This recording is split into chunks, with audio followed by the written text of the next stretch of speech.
Hello, World History students. My name is Ms. Hinkle, and I'm excited to give you a little bit of information about world history this spring 2024 semester. Ms. Corey and I both teach world history. You'll hear from her in a little bit, so stay tuned. So first of all, just like to give you kind of an introduction to myself. Again, my name is Ms. Hinkle.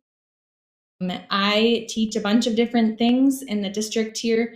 Some of them are online. I have world history, US history, and a semester of psychology. And then I also kind of stay put here at Sauk Middle School teaching Minnesota studies. So I'm a little bit all over the place. And Miss Corey, again, in a moment, will introduce herself. First, I live here in Elk River, and it's my third year teaching here at ISD 728, but I've been teaching for quite a long time.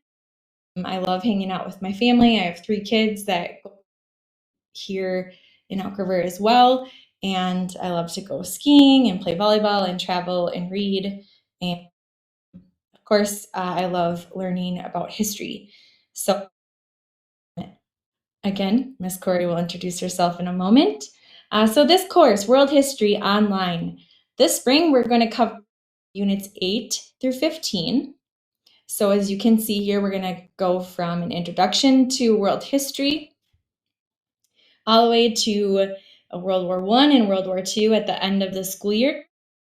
Just a heads up that there will be a unit on essay writing in unit 14. And so just kind of keeping that in mind. So we'll cover quite a lot here together. You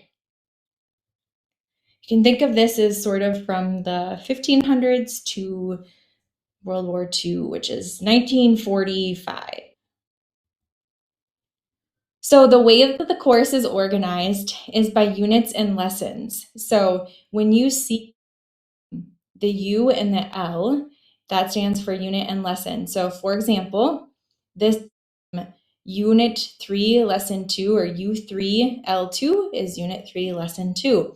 We just organize it that way. It keeps us pretty organized. You might be wondering how you're graded. You are graded, summative assessments are worth 70% of your grade. That would be tests, projects, essays, anything that at the end of the unit. 30% of your grade is your formative work. So anything you're doing that's daily that is kind of getting you ready to take those summative assessments is worth 30% of your grade. Your formative work is usually 5 points, and then your study guides are 20 points. And your summative work varies, usually between 20 and 30 points. The due dates. So as you can see on this screenshot here of Schoology, your due dates for an assignment are due that Sunday at midnight. So the unit or the weekly folder will be posted on Sunday or Monday morning for that week ahead. And then at the end of the week on Sunday at midnight, all of your work for that week would be due. So as you can see, the study guide you see at the top of the Schoology post is kind of ongoing. It's work that you'll do throughout the unit, but then the lesson 2, 3, and 4 is work that is due that week on Sunday at midnight. So that's just an example.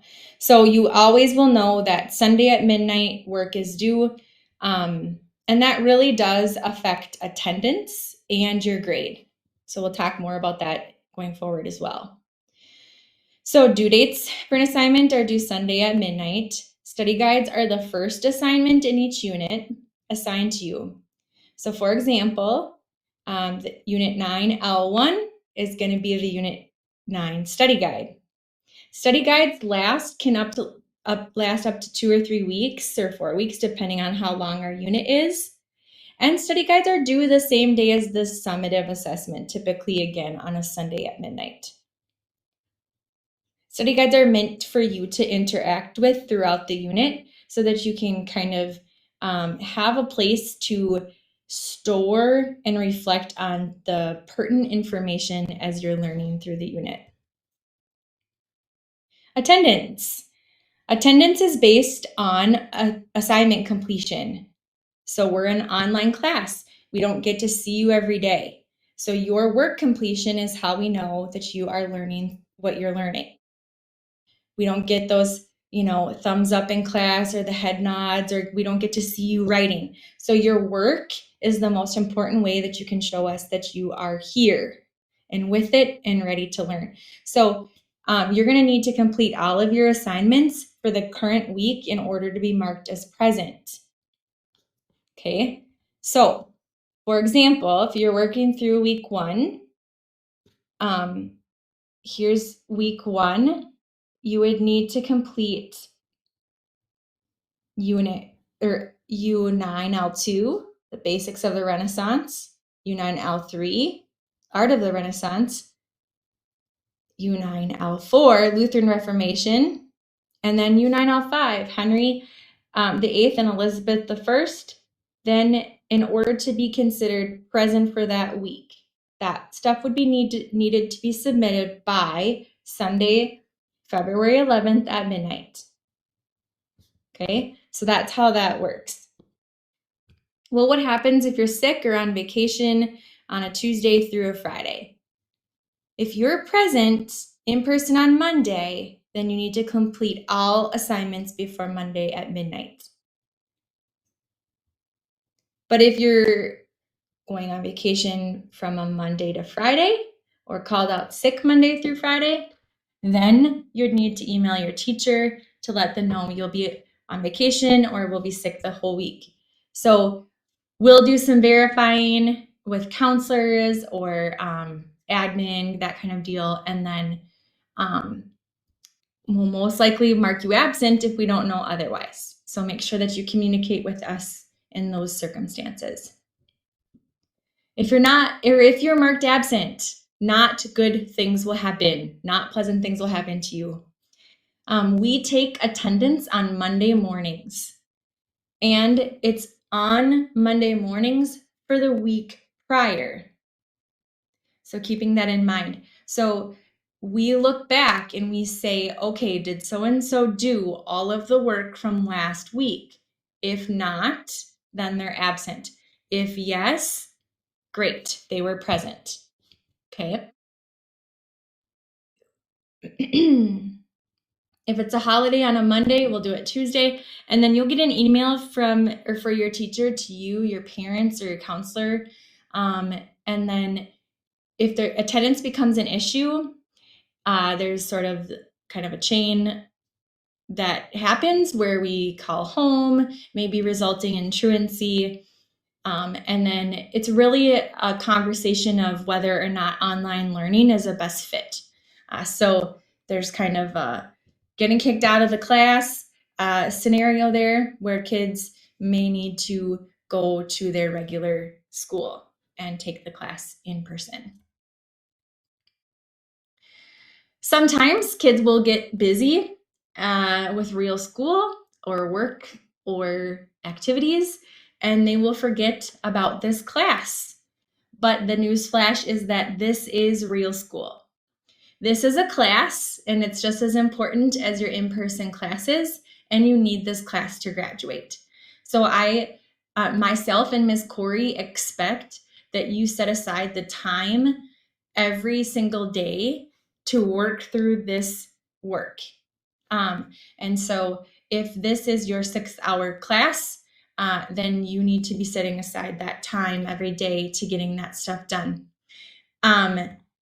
Every week in the weekly folder, there's a calendar for the unit that sort of walks you through each day.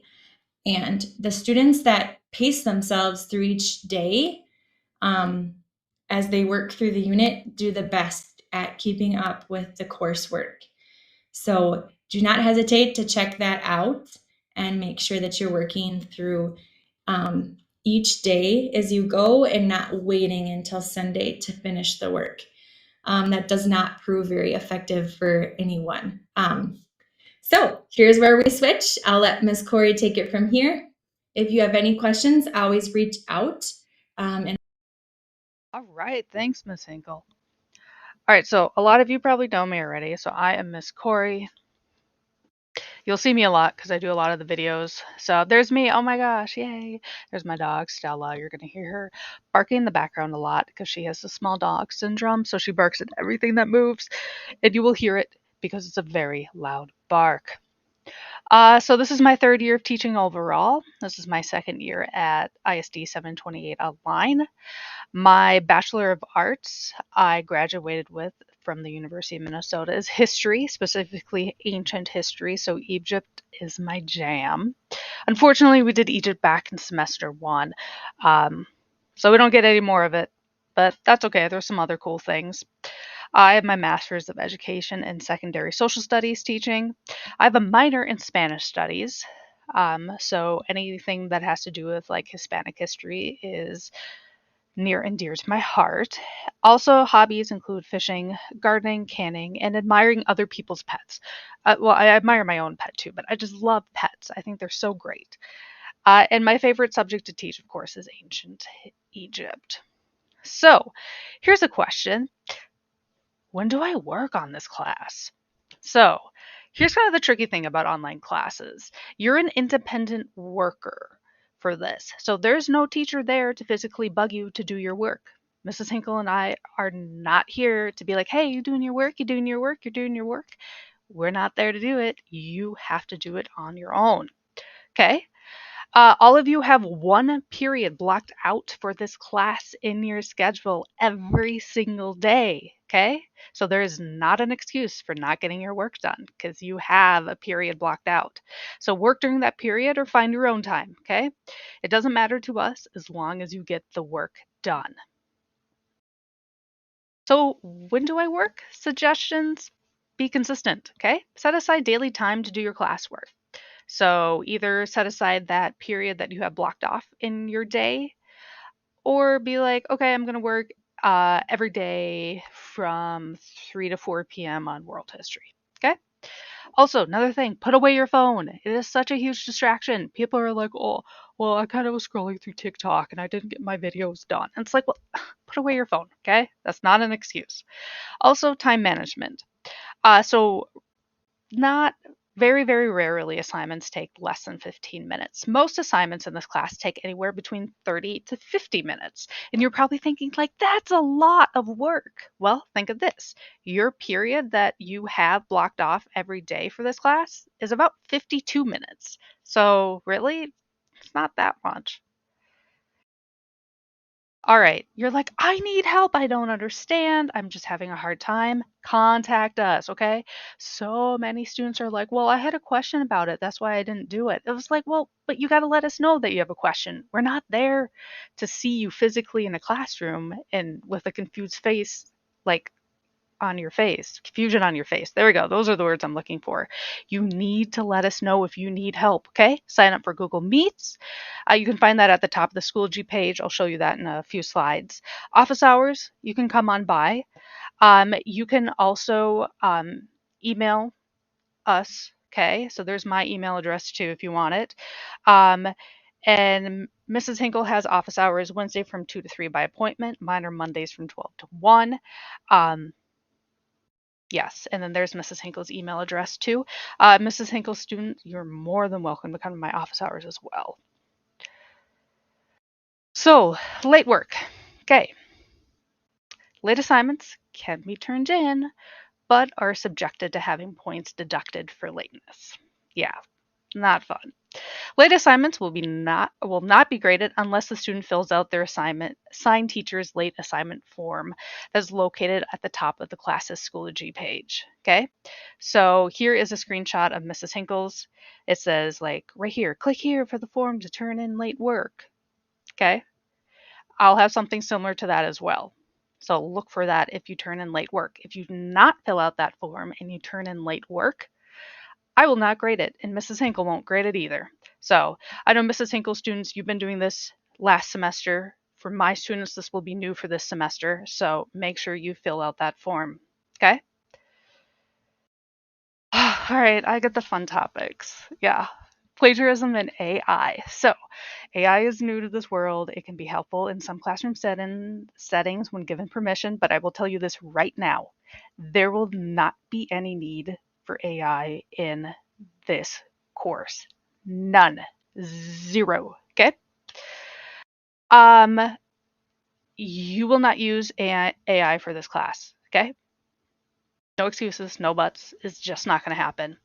Any assignment that is plagiarized or I can see that was used for AI will be giving a 0 immediately for the whole entire assignment. So let's say you're doing a study guide, you used AI for one of the questions, your entire study guide becomes a 0, not just that part that you used AI or plagiarized from. The whole thing becomes a 0. So don't do it. Okay? If you give answers to questions that are not in the video or information of the assignment, I will also suspect you of using AI and you will get a 0. So, like, if we're talking about, I don't know, like, just, I don't know, the Renaissance, and you give me like this weird, like, artist I've never heard of, we didn't talk about in class, I'm going to say you're getting your sources from somewhere else and it will become a 0. Also, if you plagiarize or use AI, you will lose my trust very, very fast. And I'll get pickier on your assignments, which will then probably result in a lower grade. So, tools used for this class, you're using probably the biggest tool that I use, which is Edpuzzle. Some of you probably hate it. You're like, oh my gosh, she has so many lecture videos. I know, I'm sorry. But that is what we will use probably the most often. So it is used weekly, if not multiple times weekly. So why do I use Edpuzzle? Yes, so we have a textbook, and I kind of figured out that instead of just assigning you like chapters to read in the textbook, it's just easier for me to make these videos. Because let's be honest here, not all of you are going to read from the textbook. Some of you will, and I can kind of see who probably would. But it's just easier to do the puzzles, okay? It's just easier to do the videos. Uh, so also we do Google Slides because you have some assignments that you do like research on. We did 2 of them in semester 1.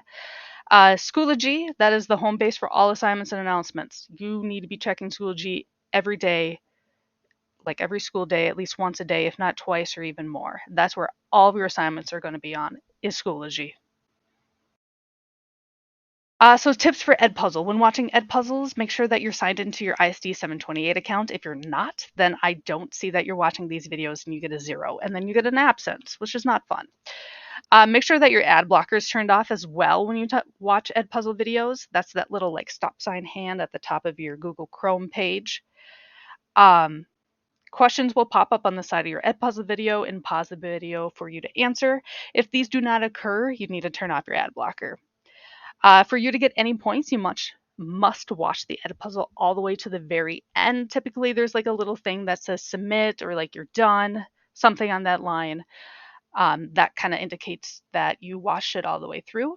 And then, of course, if you have any questions about Edpuzzle, let me or Mrs. Hinkle know. So let's test it out.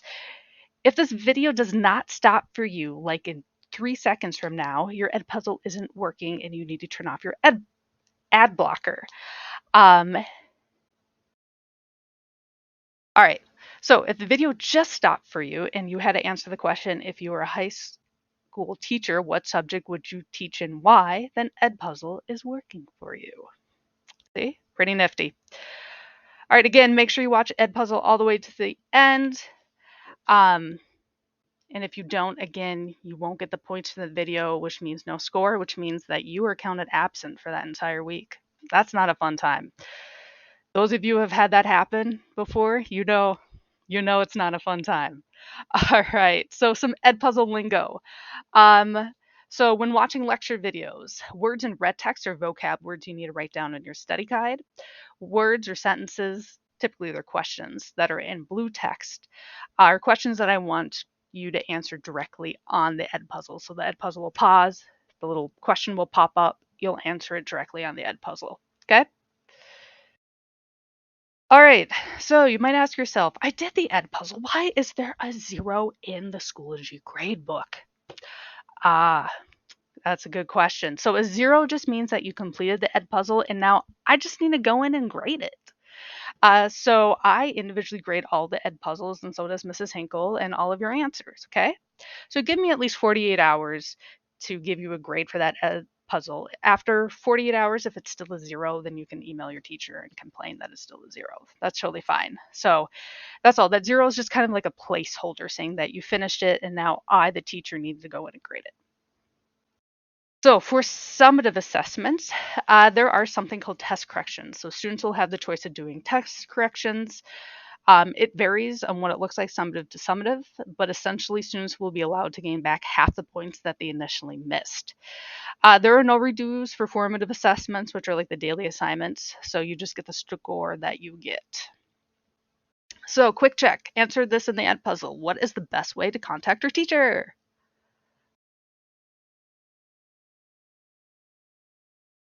All right, hopefully you said email or signing up for a Google Meets. Both are acceptable answers, okay? So answer this on the ed puzzle. What percentage of assignments do you need to do in order to be marked as present for attendance? Is it A, 75, B, 25, C, 100, or D, 50? Hopefully you said C, 100. Yep, got to do 100%. So let's take a tour of Schoology, shall we? So here is my section ones. Now, all of these are going to look pretty much the same. So if that's not your icon that you see, that's okay. I'm just using section one as an example. So at the top of your page, you will always find your contact information for your teacher. So here's me. Here's the courses that I teach. Here's my email address. If you want to sign up for a meeting, you click there. Office hour link is right here. There's Mrs. Hinkle's. Um, and then here's the link to the syllabus if you are wondering.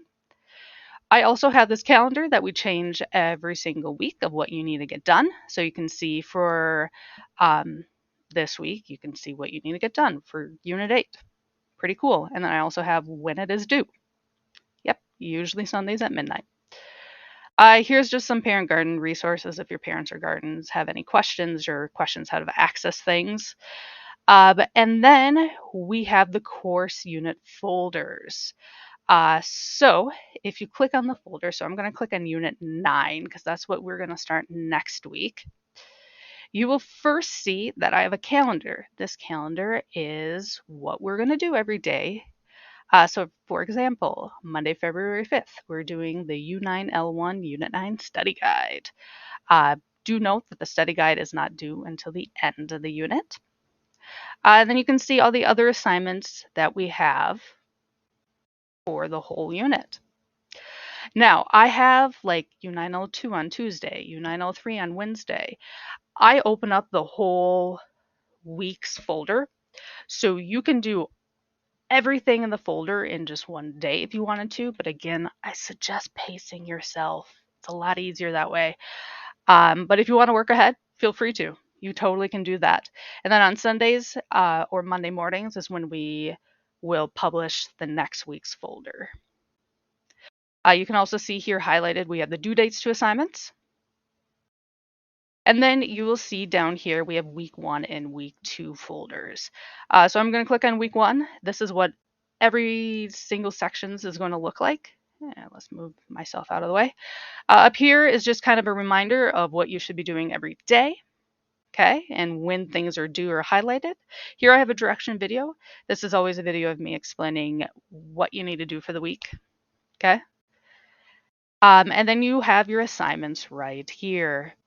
So you will see, like here's the link to the study guide. Here are the ed puzzles for the week. And then here is like a Google document that you have to do. You watch like 2 videos that I linked in there and answer questions about. You will also see that when the due dates are, so you see that the study guide is due Sunday, February 18th at midnight. And lessons 2, 3, 4, and 5 are due Sunday, February 11th at midnight. Okay, that's going to stay consistent through the whole entire semester. That, like this formatting of stuff, never changes. It's always like this. Okay. All right, and then of course you have the grade book as well. So on the grade book, make sure that you're checking your grades. I mean, I would say probably like every other day, just to make sure everything's up to date. You know, I didn't miss grading something. Yeah, that's pretty cool. All right, think that's all I had to tell you about Schoology. All right, let's keep on going. So here's kind of the wrap up. If you do not think you can meet all the time and assignment requirements for this class, contact your counselor right now to change classes, okay? We have high expectations on the online course world. And if you don't think you can meet them, you need to switch classes. So, next question. Do you have any questions about the course? And if you don't, just say none.